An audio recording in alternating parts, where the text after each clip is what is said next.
Howdy folks, and welcome back to World of Tanks with the mighty Jingles. One of the phrases that you may have heard me repeating from time to time is, if it's stupid but it works, it ain't stupid. Meaty22 here is about to put that theory to the test. Do not adjust your monitors, you are seeing that correctly. That is the Tier 7 Panther German medium tank, armed with the 105mm howitzer derp gun. And he doesn't even have it fully loaded with high explosive anti-tank ammunition. He's only carrying 5 rounds of that into battle. It's mostly just straight up high explosive with a couple of rounds of armor piercing. Meaty, what the hell are you doing? Well, I know for a fact that he's been influenced by watching people like Circumflexers, who gets a bit bored playing World of Tanks the way you're supposed to play World of Tanks, and then decides, what's the dumbest possible way to set a tank up, and then goes ahead and does it and still comes out with a high caliber and a top gun. Meaty, are you sure about this? Because I'm sure you're pretty good, but you're not Circumflexers. I mean, this is a high-risk strategy. Oh well. Remember, if it's stupid but it works, it's not stupid, so you'd best make it work.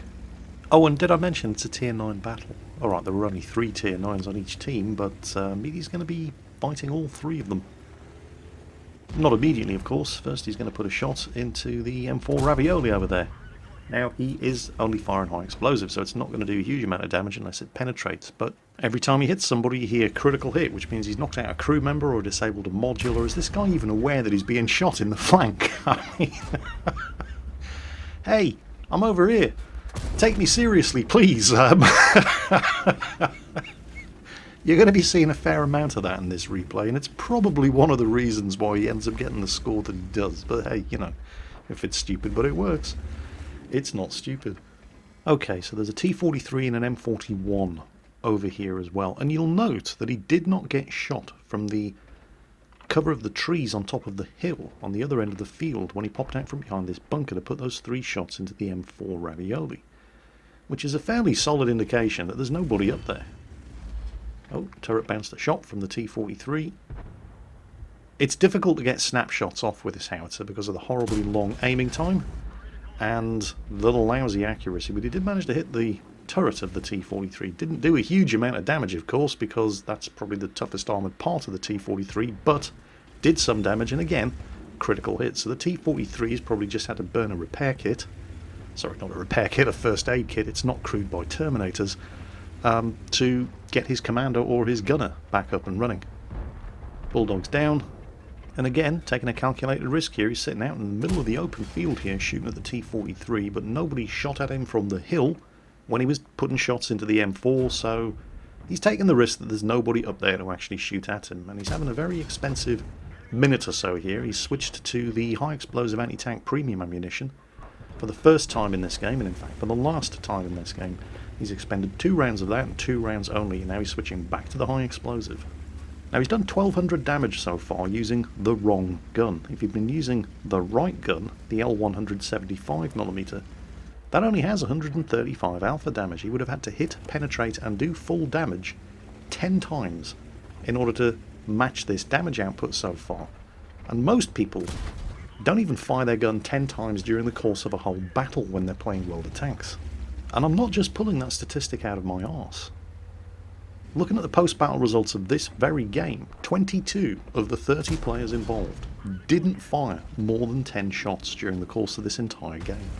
Hit the front of the Comet's turret there, didn't penetrate, didn't do a lot of damage, but scored a crit, probably knocked out the commander or the gunner. And there's the Walker Bulldog, and, well, that's the first damage he's taken so far. Kill number 2. Now check out this T-34. At first, it looks like he's recognised the trouble that he's in. He's got Meaty on a flank and a whole bunch of enemy tanks in front of him, and he starts reversing back into the street where he'd only have to worry about the tanks in front of him, but then for some bizarre reason decides, no, actually, I quite like getting shot at. That one didn't penetrate, but it probably knocked his engine out. It was a critical. Next shot, goes in, penetrates. And it's only now that the T-34's thinking, oh, you are still there. And, there's a lot more of that coming up. Now, Meaty took a shot on the side of the turret there from the Yo-Ho, but it didn't do a lot of damage, neither did the second shot. And it is high explosive, which would suggest, probably confirmed by the rate of fire of the Yo-Ho there, that he's using one of the 100mm guns. Now the T-34's been knocked out, so there's no longer any reason for him to risk taking another one in the side of the turret from the OHO on the corner. Now this T-49 gets bloody lucky here. He hits him in the side, doesn't kill him, but does blow his tracks off. T-49 burns a repair kit, backchat in pursuit. Second shot, again in the side, doesn't penetrate, and this time doesn't even immobilise him. But the backchat 12T finishes him off. Now for this next part, all I'm going to say is, remember, if it's stupid but it works, it isn't stupid. T-29, IS and the OHO. The T-29's just been taken out. He's loaded, high explosive again, blasts the OHO's tracks off, OHO burns a repair kit and starts backing off, keeps going around the OHO, puts another shot into his rear, doesn't actually penetrate, does no damage. Now he's got himself behind an IS. And the IS is fully aware that he now has a Panther on his flank. Shot does not penetrate the IS, he takes a hit from a hidden Stridsvagen 103 and has his crew stunned by the artillery, so he cannot stay out there. He has to get himself into this street, otherwise the Stridsvagen's going to reload and kill him. Luckily for Meaty, this OHO is far too busy to worry about a Panther sitting on his arse pumping high explosive shells into him. Check this out. This is just cheeky as all hell. The rear armour on that tank is 150mm thick, and even if he loaded his high explosive anti-tank, it's only got 104mm of penetration, so he stays with the high explosive. And what he's actually doing here, he's firing it into the ground underneath the OHO and getting splash damage into his tracks and through the bottom of the hull. Now there is a guy who understands the limitations of the weapon systems that he's equipped his tank with. And there's the enemy FV3805, and yep, he did take a hit again. Crew stunned again, took 248 damage. Can't afford that to happen, and I think his driver's been knocked out, and his first aid kit is on cooldown. Of course, it wouldn't be a game of World of Tanks if artillery players weren't being spiteful scumbags, and so after taking his shot, the FV3805 turns around and drives himself into the nearest water feature. That just leaves the GW Panther and the Stridsvagen, who just put a shot into the side of that Walker Bulldog. Walker Bulldog decides, yeah, I don't like that idea, gets himself into cover behind the farmhouse. Stridsvagen's just revealed his position. Meaty takes a shot on the move, which misses as he pulls back into cover behind the bushes, just as the GW Panther proves that there is solidarity among scumbags and drowns himself as well. That second shot almost certainly went in, but Meaty was still spotted after taking the first shot on the move. The Stridsvagen finishes him off, but that's the last shot he's going to fire in this game, as everybody unloads into him. So, is putting a 105mm howitzer on a Panther a stupid thing to do? Well, it's only stupid if it didn't work. So did it work?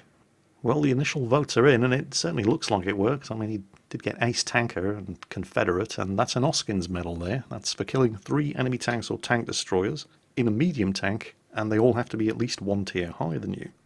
Still not convinced? Let's see how he did in relation to the rest of the team. Nearly 3,000 damage. That's 1,000 damage more than anybody else on both teams, other than the Stridsvagen on the enemy team. And that's a tier 9 tank destroyer. And look at the amount of experience he earned. 1336. Oh, why couldn't that have been 1337? That would have just been perfect. Well, I guess it's official. It is stupid, but it worked. So it's not stupid. Who puts a howitzer on a Panther? Well, apparently Meaty22 does, and he does quite well out of it. And despite the fact that he doesn't run with the premium account, he actually made a profit.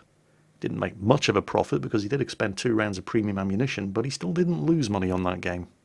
So, it's official, I'm afraid. Putting the Hetzer's gun on a Panther, and let's not forget the Hetzer is a tier 4 tank destroyer, putting the Hetzer's gun on a Panther is not actually stupid, because if you're any good, it does work. That was Meaty22 in the Derp Panther in a tier 9 battle on the Siegfried Line map. I hope you guys enjoyed it, and as always, take care, and I'll catch you next time.